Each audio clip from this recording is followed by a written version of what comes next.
वो सवाल आपके सामने है, क्या औरंगाबाद का नाम बदलने के बाद अब औरंगजेब की कब्र को शिफ्ट करने की मांग जायज है? आप लोग क्या सोचते हैं?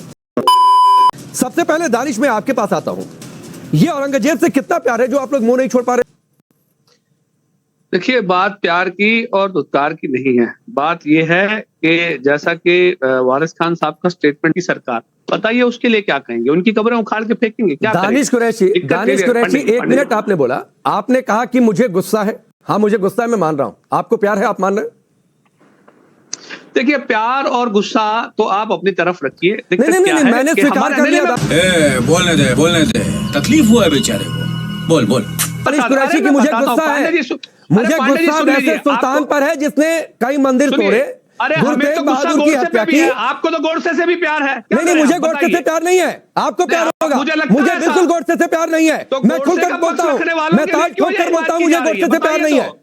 हमारे यहाँ दिक्कत क्या है कि देश में जो सर्वोच्च पद पे विराजमान व्यक्ति है वो जाके महात्मा गांधी को भी नतमस्तक करते हैं और गोडसे को भी नतमस्तक आपने देखा है? इसको क्या? नहीं, एक मिनट दानिश कुरैशी, कुछ भी बोलकर मत जाइए। आपने देश के सर, रुकिए दानिश कुरैशी, मेरे सामने बोलकर आप नहीं जा सकते हैं।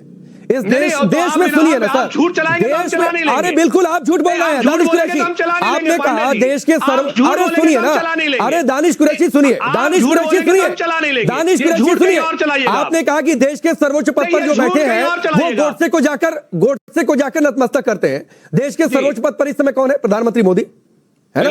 है ना? आपने आप एक तस्वीर दिखाइए कि गोडसे को जाकर नमन कर रहे हैं। आप तस्वीर दिखाइए।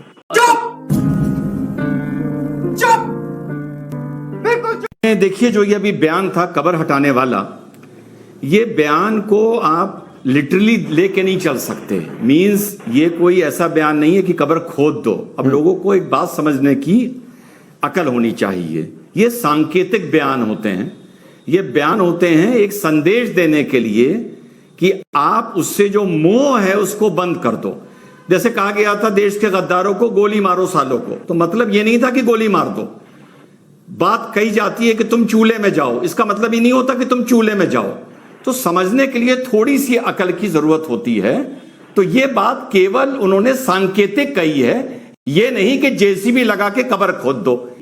देखो, तुमसे कोई नहीं कह रहा कि मुगल बुरे थे, तुमसे कोई नहीं कह रहा कि मुगल को गाली दो, लेकिन कम से कम वो सच स्वीकार करो कि इस देश के जो मूल निवासी थे उनको और उनकी आस्था को मुगलों ने कुछ हद तक खंडित किया है।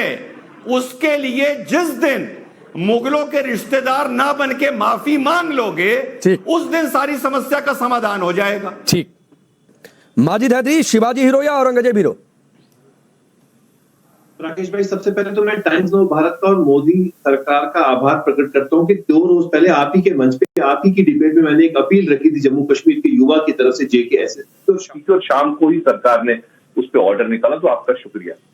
देखिए, जहां तक बात है ना आलमगीर औरंगजेब रहमतुल्लाह अलैह की, वो ऐसे विशाल सम्राट थे जिन्होंने अखंड भारत की नींव रखी। नहीं, माजिद हैदरी सुनिए, माजिद हैदरी, अखंड भारत की परिभाषा नहीं पूछ रहा, मैंने पूछा शिवाजी हीरो या औरंगजेब हीरो?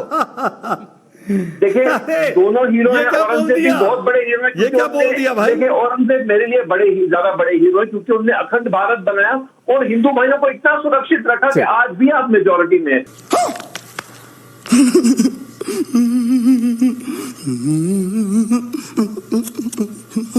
लेकिन आप देखिए, आप कैसे किसके वजह आप उनका शुक्रिया करें। तो औरंगजेब कितने अच्छे बादशाह थे, कितने अच्छे सम्राट थे, आज आप उनके पीठ में छुरा घूमते हैं मरने के बाद।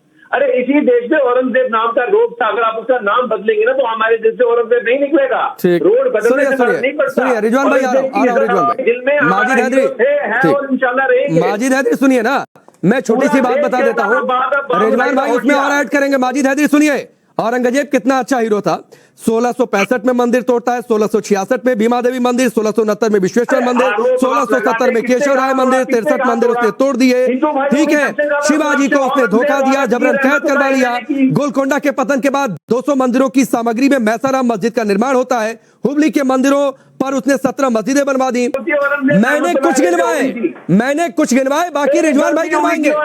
चलिए, माजिद हैदरी रुक जाइए, अब रिजवान भाई की आवाज होने जा रही है। वो गलती थी, मैं एक गलती मानता हूँ। ठीक है, ठीक है, चलिए रिजवान भाई जरा गिनवाइए इन्हें।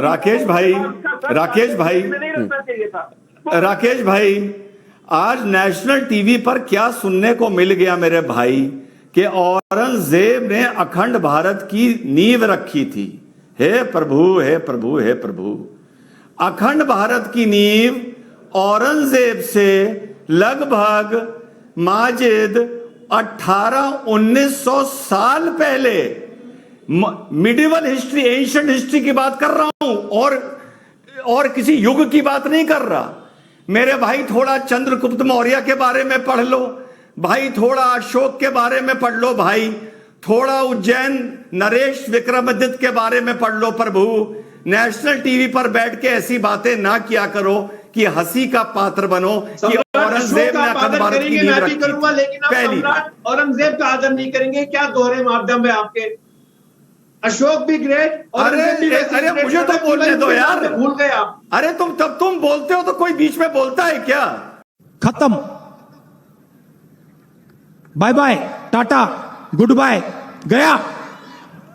कश्मीर के 2 सम्राट हुए, मुसलमान की बात कर रहा हूं। एक हुआ ज़ैनुल आबुद्दीन और एक हुआ सिकंदर बुर्शिकन। सिकंदर बुर्शिकन जालिम था, ज़ैनुल आबुद्दीन उदार था। कोई अगर ज़ैनुल आबुद्दीन के बारे में बुरा बोले तो गलत है, कोई अगर बुर्शिकन की तारीफ करे तो भी गलत है। अभी किसी ने कहा कि औरंगजेब बड़े सीधे थे, अपने कफन का पैसा नहीं लिया, वगैरह वगैरह वगैरह। भाई ये बताओ, ओसामा बिन लादेन भी ऊंचा पजामा पहनता था, अपनी जायदाद उसने सारी इस्लाम ये तो राकेश भाई, ये बहुत आपत्तिजनक बात है। साधारण से पलंग पर जमीन पर सोता था। बहुत नहीं आपत्तिजनक। अच्छा ये बताओ, ओसामा बिन लादेन हीरो था या विलेन था? आतंकी से जोड़ रहे हैं। ओसामा बिन लादेन हीरो था या विलेन था? इतना बता दो आज, चलो इतना बता दो। देखिए वो तो सबों को पता है, वो एक आतंकी था, लेकिन आप आतंकी को कैसे एक महान सम्राट के साथ जोड़ रहे हैं? आप थोड़ी शर्म कीजिए, आपके दिमाग को हो क्या चुका है? क्या आज आप गोडसे पर भी पिक्चर बनवा रहे हैं? उस जमाने का औरंगजेब आतंकी था, उस जमाने का औरंगजेब आतंकी था। अरे रिजवान भाई, खत्म। अगर आप औरंगजेब के जमाने में होते ना, सुबह शाम 40 कोड़े खाते, सुबह भी 40 कोड़े, शाम को भी 40 कोड़े। समझ में आया आपको? आप में जुर्रत थी उस जमाने में बात करने की। आज आप लोग बता नहीं करेंगे जब वो रहे नहीं। ये नमक हरामी है, नमक हरामी। अरे चलिए, दानिश कुरैशी, गुरु तेग बहादुर की हत्या करने वाला, अपने पिता को जेल में डालने वाला, अपने बड़े भाई की हत्या करवाने वाला, करीब 1000 मंदिरों को तोड़ने वाला आतंकी है कि नहीं? देखिए पांडे जी, सबसे पहले तो मैं कहूं, मैं रिजवान भाई की इस भाषा से बिल्कुल वो हूं, आहत हूं। जिस तरह की भाषा उन्होंने कही, ये पजामा और वो पजामा, तो देखिए सी भाषा बोल दी यार। सुनिए पांडे जी, सुनिए मेरी बात, सुनिए मेरी बात। भाषा बोल दी यार। देखिए पांडे जी सुनिए मेरी बात। दानिश कुरैशी, ओसामा के लिए अगर रिजवान भाई ने कुछ कहा तो वो आपको उससे दिक्कत हुई क्या, दर्द हुआ क्या? अरे सुनिए, ओसामा भी टोपी पहनता था, मैं भी टोपी बोलने दे, तकलीफ हुआ है बेचारे को। बोल टोपी पहनता हूँ। अब्दुल कलाम आजाद भी टोपी पहनते थे। क्या आप टोपी को गाली देंगे? नहीं, आप टोपी को गाली देंगे? वही मैं कह रहा हूँ, वही मैं कह रहा हूँ। किसी ने अगर सुनिए, किसी ने अगर पैजामा ऊंचा पहना है, नीचा पहना है, तो क्या आप सबको एक लाइन में खड़े रखेंगे? इस तरह की भाषा का उपयोग होगा तो मैं, अरे रिजवान भाई ने ओसामा के लिए कही, ओसामा के लिए कही, आपके लिए नहीं कही। ओसामा के लिए व्यक्तिगत तौर पे कहा जाए, एक ट्रेडिशन को कैसे गाली दे सकते हैं? किसको कहा? अरे ओसामा के नाम लेकर कहा। अरे सुनिए वो क्या बोल रहे, रिपीट करके सुनिए। अरे मैं बिल्कुल होस्ट कर रहा हूं, मैं अपने मैं बहुत ध्यान से अपने शो होस्ट करता हूं। बड़ा दर्द हो रहा है भाई। सिर्फ ओसामा का नाम लेकर कहा था। बिल्कुल दर्द होगा, और पांडे जी इस तरह की बात होगी तो आई एम सॉरी, मुझे फिर नहीं, दानिश कुरैशी, ओसामा के लिए कोई किसी ने कुछ कह दिया, उससे आपको दर्द क्यों हो रहा है? दीजिए, आपका मन पड़ता है तो हमें कोई परेशानी नहीं है, लेकिन कोई उसके टोपी पहनने की गाली, टोपी की गाली देगा, कोई उसके पैजामे की गाली दिया, उसके कुर्ते की गाली देगा, टोपी को गाली दिया करेंगे भाई? कहाँ टोपी को गाली दिया? कुछ भी मतलब। माजिद भाई से क्या कहा उन्होंने? ऊंचा पैजामा कौन पहनता है? ऊंचा पैजामा बैठ के जबरदस्ती बोल रहा हूं, वरना बैठा रहता हूं। पहला, ये ऊंचा पजामा पर दानिश कुरैशी जी को बड़ा दर्द हो गया। अरे भाई, जब सर पर टोपी, ऊंचा पजामा, हाथ में कुरान और एक हाथ में AK-47 लेके दुनिया में मुसलमान वीडियो बनाता है ना, तो तुम्हारे दिल में, पेट में तब दर्द होना चाहिए। अब नहीं होना चाहिए जब रिजवान बोल रहा है। जब इस्लाम के नाम पर आतंक मचाया गया तब तुम्हारे पेट में दर्द होना चाहिए था। जब कुरान शरीफ यूं दिखा दिखा के आतंक मचाया गया तब तुम्हारे पेट में दर्द होना चाहिए था। मंदिर की लूट, इन पैसों से बना था ताजमहल। ताजमहल किसी मुगल का नहीं है, भारत के पैसों का है, भारत की लूट के पैसों का है। वाह वाह वाह वाह, क्या शेर सुना। अरे अजीब आदमी है, हाँ कर रहा है पागलों की तरह यार। ये वाह वाह वाह वाह वाह, क्या शेर। आप चुटकुला सुना जी। ये कॉमेडी।